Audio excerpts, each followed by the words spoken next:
wabarakatuh. Saya Anna Syafira akan menjelaskan tentang sistem kurikulum, pedagogi, dan andragogi, yaitu materi kelompok 3.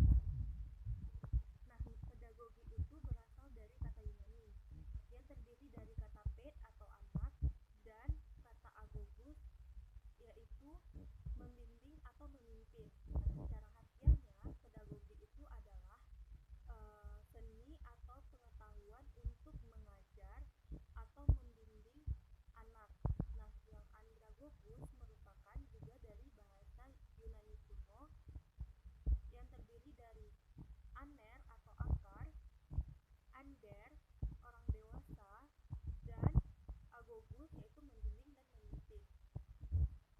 Andragogi merupakan seni dan sains untuk mengajar orang belajar.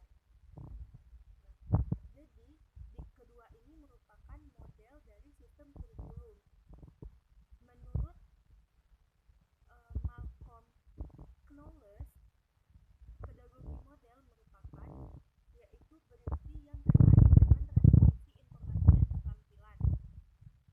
Di sini guru memutuskan terlebih dahulu pengetahuan dan keterampilan apa yang akan diberikan kepada si murid. Mengatur muatan yang logis, memilih cara yang paling efisien untuk si murid tersebut agar dapat dimengerti, dan mentransfer pengetahuan si guru untuk si pelajar. Nah, contohnya itu seperti kuliah, buku bacaan, laboratorium, latihan, film, kaset, dan lain-lain yang akan yang bisa dimaklumi oleh si, atau maksudnya yang bisa dipahami oleh si pelajar atau siswa tersebut. Dengan kemudian menggunakan jasa yang untuk menyajikan materi dalam urutan penyajian. Jadi pedagogi ini merupakan urutan, maksudnya akan dibuat urutan bagaimana caranya hal tersebut akan model ini bisa digunakan.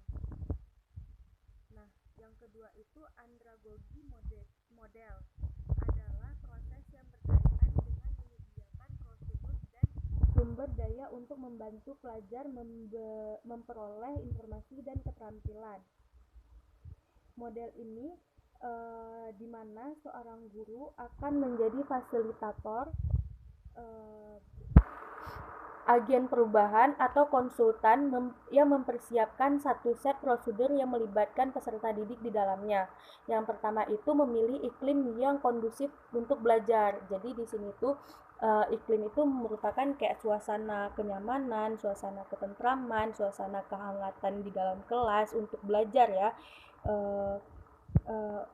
Bagaimana hubungan terhadap guru dan si murid gitu. Yang kedua, menciptakan mekanisme untuk perencanaan. Nah, jadi kan nanti guru akan membuat nih sistem seperti apa nih yang dapat dilakukan di dalam kelas tersebut. Yang ketiga, mendiagnosa kebutuhan pelajar.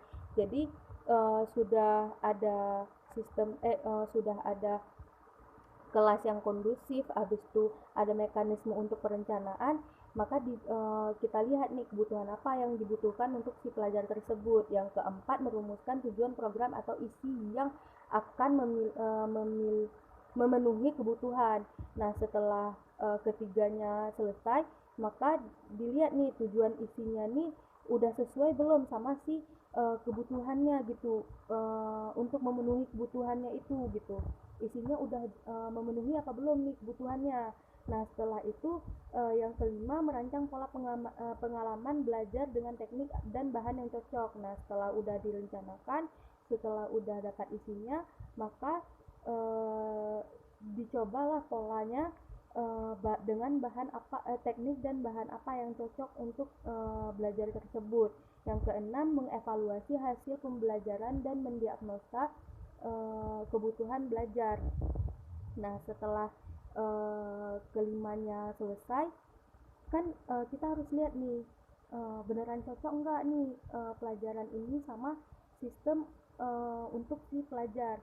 Jika sudah cocok, misalkan evaluasi hasilnya itu tinggi, maka itu bisa jadi cocok untuk diajarkan lagi kepada penerus-penerusnya atau yang selanjutnya. Tapi kalau misalnya itu nggak cocok, maka bakalan membodohi juga si murid kan gitu.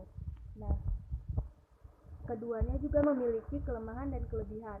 Nah, kelebihan pedagogi yaitu menjaga rantai keilmuan yang sudah ada dan diawali orang-orang terdahulu, kemudian dilanjutkan sehingga tidak perlu uh, dimulai dari nol lagi.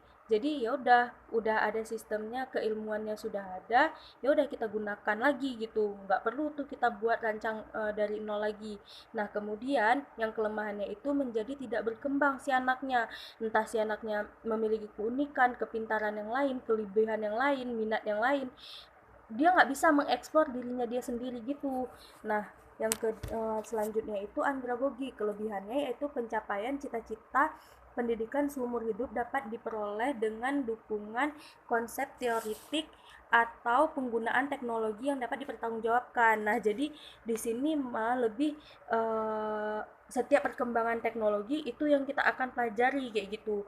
Tapi kelemahannya yaitu kan nggak mungkin seorang anak akan memilih yang mana nih yang akan benar-benar disukai sama dia, sedangkan ilmu itu sangat banyak, nggak mungkin dia bisa memilih salah satunya dan nggak akan dapat eh, kan di sini kita mau kan apa namanya harus ada gimana caranya sebuah pendidikan itu kan dilakukan dengan adanya tujuan. Nah, kalau misalnya kayak gitu bisa jadi tujuan tersebut dikesampingkan gitu. Nah, selanjutnya itu asumsi pokok teori belajar menurut Malcolm Knowles. Yaitu pertama konsep diri, yang kedua peranan pengalaman, yang ketiga kesiapan belajar, yang keempat orientasi belajar.